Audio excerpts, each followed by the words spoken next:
Event moderator, my fellow speakers and panelists, and fellow professionals from the power sector, and distinguished members of the audience. It was with my suggestion that Captain Vijay Kumar graciously agreed to have this event post the passing of the Shanti Bill by the Indian Parliament. Friends, I will speak from operational experience. I have a 2-decade association with the nuclear power sector. And nuclear power sector cannot be viewed in isolation. It's got an impact bearing on the industry, on the climate initiatives, MSMEs, supply chains, the youth, the skills, the job opportunities, and India's march to a developed nation. I have been chairman TNEB. I have been part of the mining department without a common link to monazite, which is found plentifully in the beach sands of Tamil Nadu. I have been part of the MSME ecosystem for building valuable, consistent, sustainable supply chains. I have been part of the sustainable movement for sustainable manufacturing to ensure that India is able to promote green manufacturing and counter various non-tariff measures like CBAM. Even the recently concluded European Union Indian FTA, CBAM was left out. So if India has to be a power, a sustainable power, then we need energy. Friends, let me start by saluting the vision of the father of atomic energy, nuclear energy, Homi Bhabha. In 1950s, he developed that vision to develop India's civil nuclear power, harnessing the power of thorium. India has got 25% of world's reserves of thorium in beach sands on the coastal regions and some interior regions. He designed and planned the 3-stage nuclear power program, the first stage, the second and third stage. 1974, India conducted its peaceful nuclear explosion. Then came the sanctions. The industry went inwards, developed its own technology in terms of the indigenous pressurized heavy water reactors with very good safety records. Then we had hiatus. Then came the Act of 2008, a landmark partnership between US and India.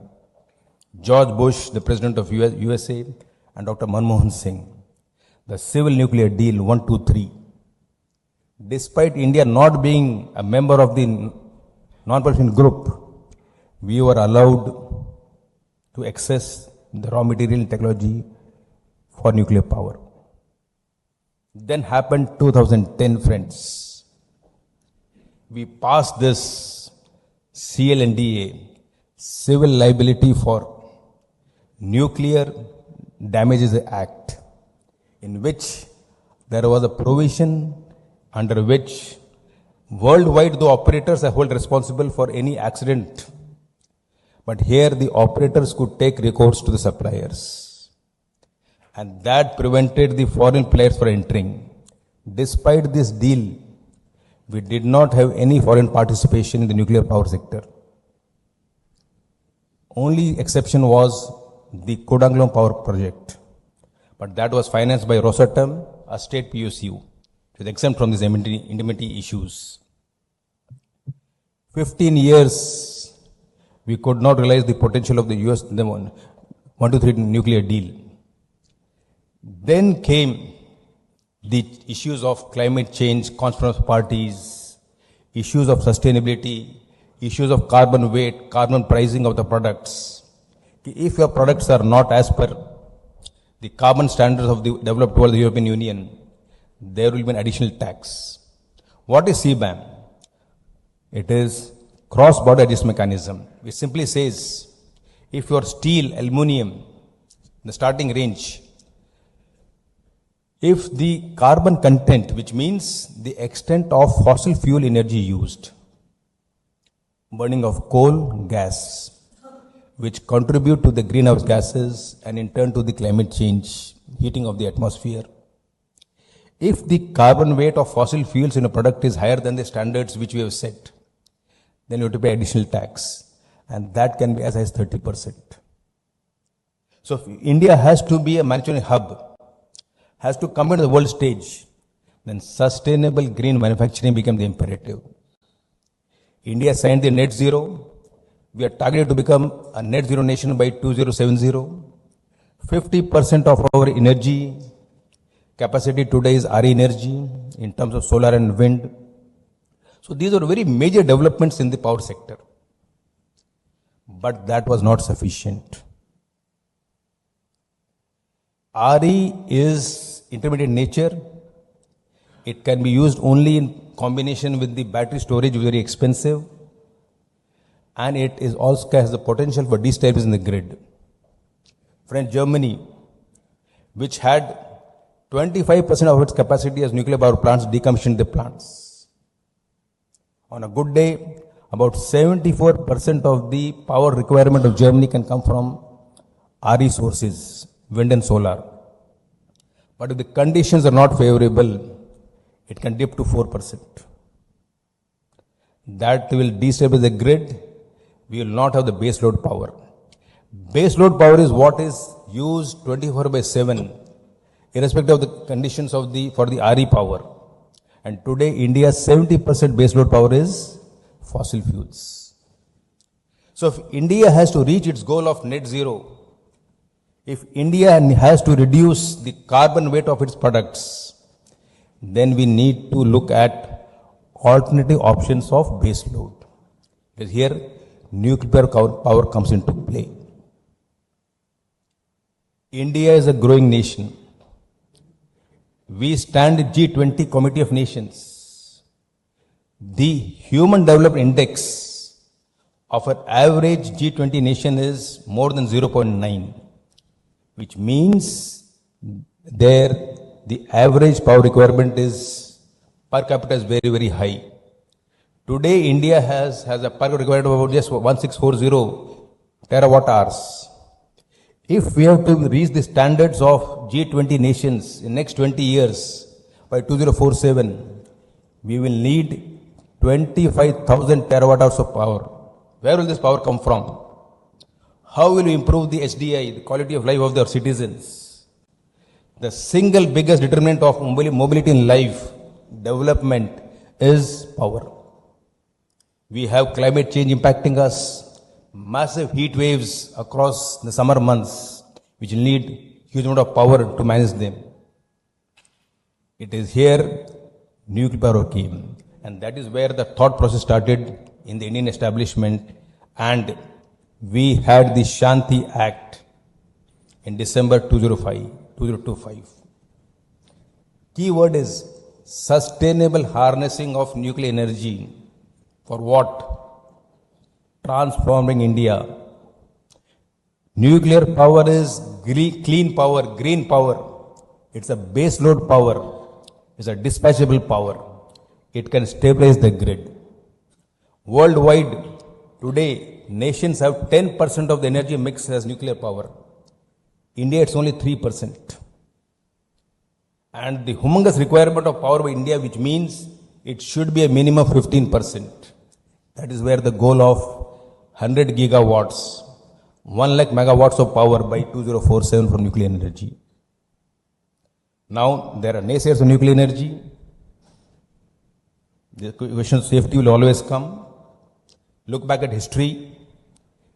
3 major accidents. 3 Mile Island, 1979, USA. 1986, Chernobyl, Russia. And 2011, Fukushima, Japan. Inherently, nuclear energy with proper safeguards is a safe option for any nation. As Captain Vijay was mentioning, and today's our statement by the Government of India says there will be climate finance for nuclear energy. In the Conference of Parties, the annual gathering of all the nations for climate change in COP28, 30 nations committed to develop to triple their nuclear capacity. China has got the maximum number of nuclear reactors under construction, and few years will overtake even USA as the single largest source of nuclear power generation. So quality of life, climate change, grid stability, SDI, all point that India has to harness the power of nuclear energy. Now, how do we go about? This will need partnerships by all stakeholders. Friends, what are resources for us? Our uranium is of not very good quality. The best quality uranium in India is very poor compared to the tailings of uranium from Canada. 40% of uranium is supplied by Russia in the world. So we cannot base our nuclear strategy on uranium. It has to be thorium based. This is where the 3-stage nuclear power program of India comes into play. First stage we have crossed, the pressurized heavy water reactors, where we generate enriched uranium we use and generate plutonium-239. The second stage is under construction, a bit delayed. It is expected, it's called the fast breeder reactor, Bhavani project based in Kalpakam, and in which we generate more uranium or plutonium than what we consume in the reactors. That's why it's called fast breeder reactors. The core loading has happened, and if all goes as planned, by September 2026 it should become operational. And then we'll go in the fleet mode. Fleet mode means same design, fast rollout. And the third stage is we use a combination of plutonium and thorium to generate more of uranium. It's a closed cycle. With that, India becomes self-sufficient. This is the future. It has to be uranium based. Alternatively, friends, this all what I'm speaking is on public domain. You would have heard of a company called Clean Core Technology, founded by Indians in US. Mehul Shah is the CEO. Our former chairman of the Atomic Energy Commission, Mr. Anil Kakodkar, is also associated with that. They have come with a fuel called HALO fuel, high SA, low enriched uranium. It's also called Anil fuel. Again, a very good acronym for Advanced Nuclear Energy for Enhancing Life. It's a fuel with high combination of thorium and uranium. If allowed as per the technology and the country-to-country protocols, this fuel has got the potential for revolutionizing our thorium-based nuclear energy by moving past the second stage reactor and going straight to third stage reactor. The fuel is called Anil. A lot of discussions are there. You search, look at the public domain, Google, you'll find a lot of knowledge, views on this Anil fuel. Friends, I had the good fortune of working across 2 departments with a common mineral called monazite. In the B sands of India, particularly Kerala, Tamil Nadu, Andhra, Orissa, we have the placer sands. In the placer sands, there are several of these minerals, and the key is monazite. Monazite holds the key to India's technological superiority and place in pride of nations as a developed and manufacturing nation. From monazite, you get 60% rare earth oxides and 40% is thorium.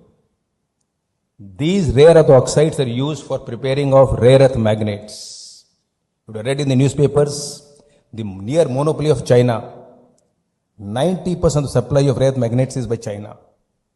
And they are weaponizing this monopoly, dominant position in country-to-country diplomacies. So proper effective use by partnership of all the stakeholders will enable us to harness the power of B sands, monazite, thorium for a nuclear power.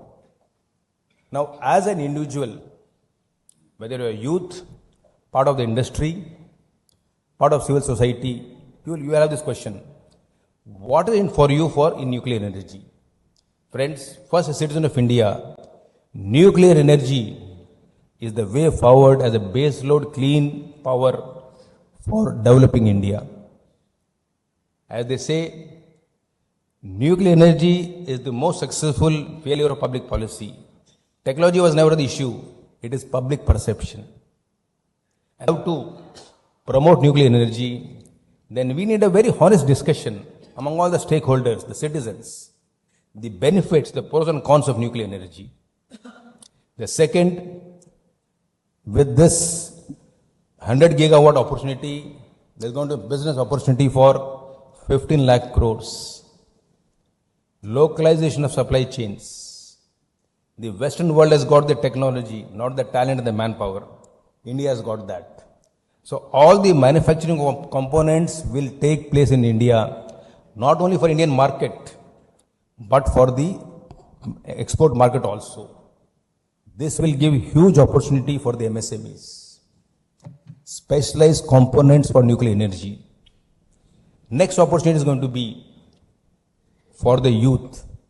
It will open up a new arena, huge scope for skilled jobs in this sector. This will give our grid stability and combination of solar, wind, battery storage, hydro, everything. It will position India on the rightful path as the developed nation having its place of pride in the community of nations. Friends, we are in Tamil Nadu. Our Honorable CM has a vision of a 1 trillion economy by 2030. A substantial portion of that has to be from green manufacturing. Any state, any nation aspiring to be a hub has to have green manufacturing, which means less of carbon fuels. As individual units, as industrialists running MSMEs, you have to start looking very seriously at each of your processes. What is the carbon price of my product? Can it sustain in the future?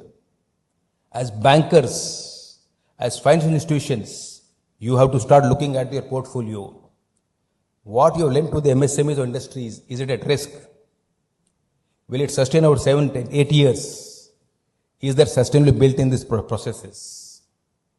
And how do we all contribute to India's march to net zero? As our moderator was mentioning, the chilly climate of Chennai you are experiencing is something linked to climate change. The heat waves, the changing patterns, all is going to impact us. So it cannot be business as usual or what is for me approach.